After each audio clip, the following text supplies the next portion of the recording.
right, leadoff man is on. Infield hit by Betts, and now Seager jumps on the first pitch. Drives it into left center, and that ball is cut off, but all the way around. In 2 pitches, the Dodgers strike first. Mookie Betts from first, 1-0 on an RBI double by Corey Seager, and that's exactly the start the Dodgers needed here tonight.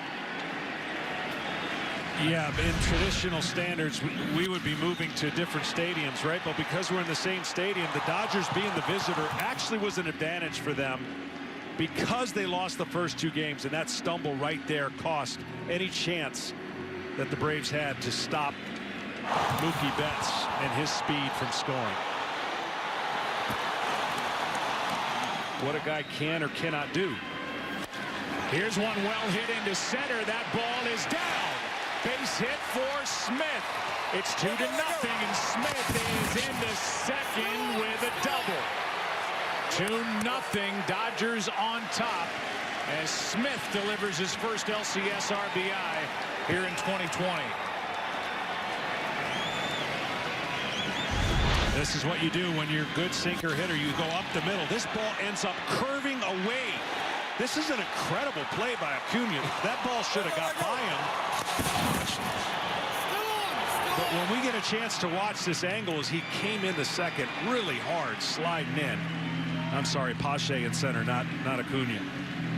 This ball acted like a slider action going to center field. It hooked a lot.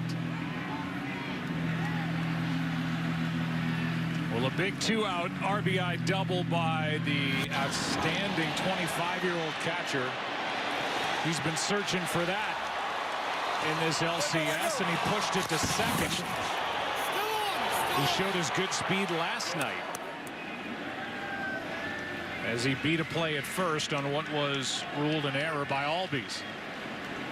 Not everybody can do it. Here's a shot into left center field. Back at the wall. It's gone. What a start for the Dodgers. Jock Peterson goes deep. And it's a 5-run first inning, thanks now to a 3-run shot by Peterson.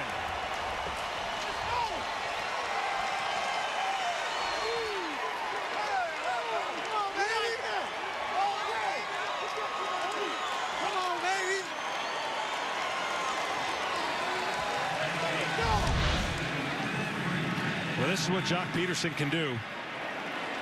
He's not going to hit 250 or even 220 sometimes, but he is a home run machine in the postseason. And that is what the Dodgers needed. All of this starting on that close play at first. Here is a shot to center by Rios. Back at the wall. That is gone. Wow. 6-0. Dodgers on top.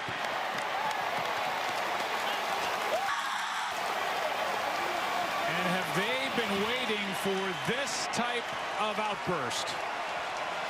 By the way, that young man, I know it's a small sample size, highest home run rate in the history of baseball at the baseball.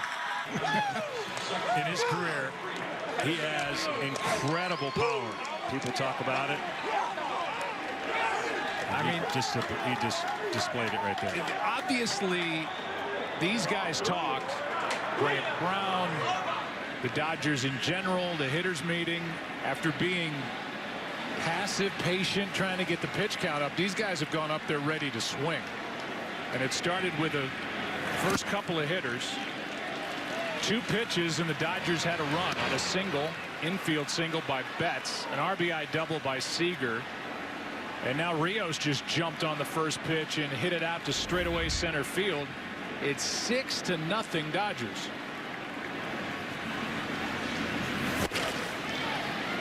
Well, you know, look, it's not as easy as just saying, why can't everybody take a 9th inning approach to the first inning and the 2nd inning and the 3rd inning?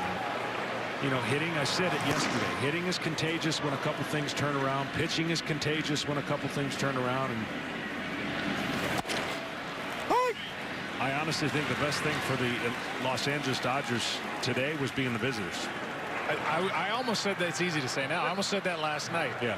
They have the big last 3 innings, certainly the big ninth, and they were going to bat first here in game 3 as the road team. Opportunity, and they took advantage of it as the count evens on the number 9 hitter Chris Taylor. 2-2. You see that sinker was flat, and when it's flat and up, the hitter can do that. Rios was just re-added to the active roster after a groin injury slowed him in the division series. Your nightmare for a pitcher is you don't make it out of the first inning. Here's one into center field. It's going to drop for a base hit. They bring the runner Taylor around. He scores. Over to third is Betts. The inning continues. It's 7-0 Dodgers here in the first.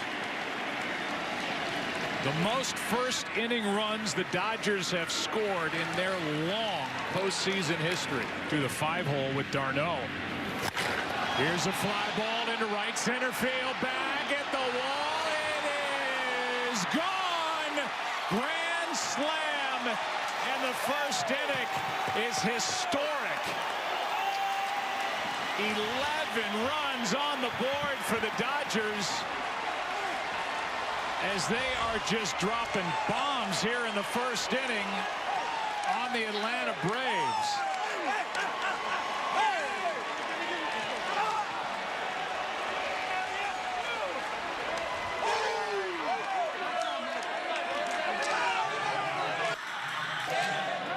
Well, the easy answer is going to be it carried over from the ninth inning.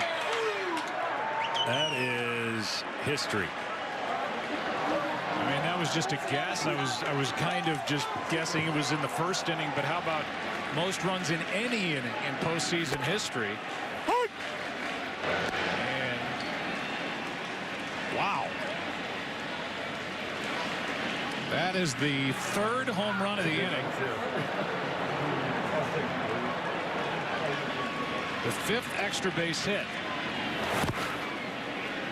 1 ball, 1 strike is the count on Will Smith, who delivered a long time ago a 2-out RBI double that scored Corey Seager with a 2nd run of the inning. Muncy now with 2 home runs over his last 3 plate appearances. This one is slicing foul down the right field line. Here's the last one, the slam by Muncy. Up again. There hasn't been this many mistakes in 2 games by the Braves pitchers, and the Dodgers have absolutely not missed any of them. And then he just sweeps it in the strike zone. That is a blast. Way out of here. This ball game is tied.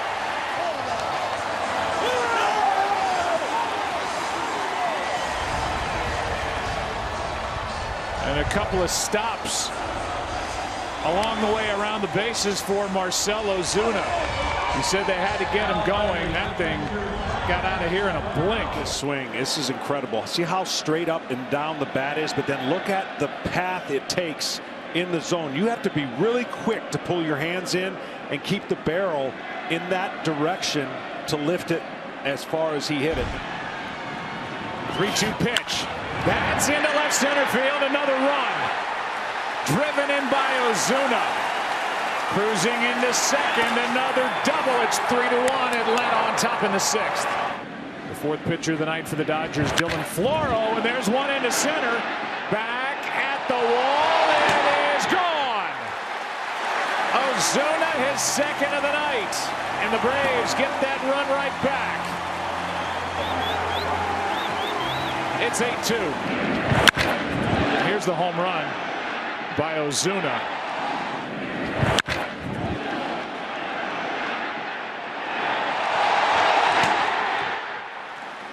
You go straightaway center in this ballpark, it helps the roofs open. That's a strong man. Ozuna has already had a big night. He's going to add to it with a base hit into center. Another run is on the board. And it's a 10-2 ball game here in the 8th. 2 balls and a strike now on Seager, who hits one into center field. Back is Pache at the wall, and it's gone. 2-1 here in the 4th inning. As Seager gets home run number 3 of this LCS. So watch this. This is a ball out over the plate. Strong. Seager smokes it. You're a real man to hit it out of center field here is what I've been told before we got here. And then see how he got back to the wall and he hit the wall and there was no ability for him to jump. That just clears the glove. A 2-out RBI single. He goes. Seager hits one into right center field. This ball is up and out. Another home run for Corey Seager, and now the Dodgers are blowing it open here in the 7th. It's 7-2. Locked in Corey Seager. Just simple approach. Doesn't make much movement with his lower half. So steady and so quiet with his hands and lets that big, strong upper body do the rest. Freddie Freeman lifts this one way up there. It's like Betts didn't see it at first. Now goes back, jumps, and he does it again. Mookie putting his stamp all over the NLCS defensively.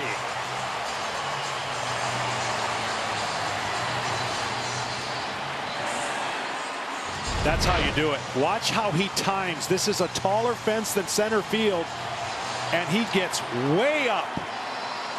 He knew the timing. Once he tracked the ball, he knew if he jumped before the fence, too many times you get too close to the fence and the fence knocks you down. We saw that in center field with Pache, and I'll tell you what, between Bellinger and Betts, we have seen some classic game-changing moments. 8-foot wall out there, almost hit his head on the rim. Base is empty, 2 out. He faces Bellinger in a 3-3 game. 8th pitch has been the magic one tonight. This time he hits the ball to deep right field. Cody Bellinger has done it, and the Dodgers lead in Game 7.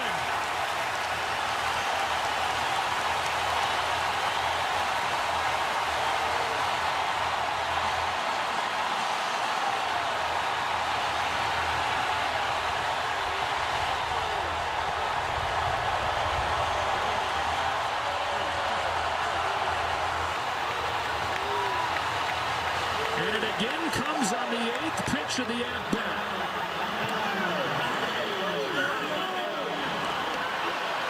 Tell you what, they didn't get it in. That ball is over the middle of the plate, and he can handle that pitch. Getting it in, inside, jamming him. But credit Cody Bellinger for not missing the pitch he had to get. Putting his team ahead. And up comes Austin Riley. 1 game 1 with a 9th inning home run back on Monday. Can he keep the Braves alive here in Game 7?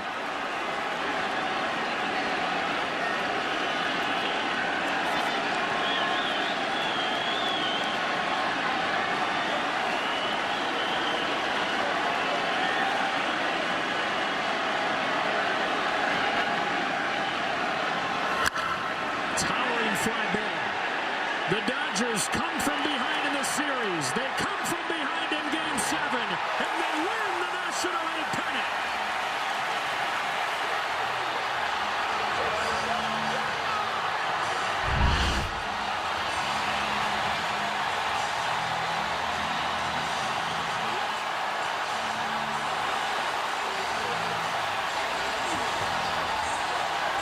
For the 3rd time in 4 years, the Dodgers are going to the World Series.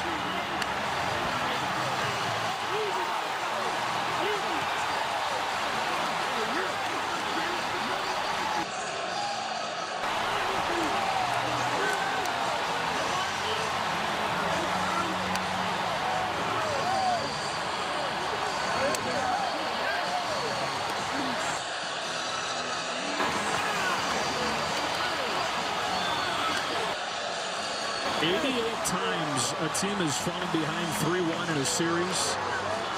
This is only the 14th time that a team has come back to win that 7-game series. First time since the Cubs did it in the World Series in 2016. Yeah, well, everybody knew about the depth, and that's why they were so favored. They certainly didn't get off to the start they thought they would in this best-of-7 with no days off. Think about that. That allowed the Dodgers to be able to use their depth in whatever way they decided. The Braves played almost a perfect series, and they got up 3-1, but couldn't get that one game to fall. And give the Dodgers credit. They had all the pressure on them, and they're going on with a chance for some redemption.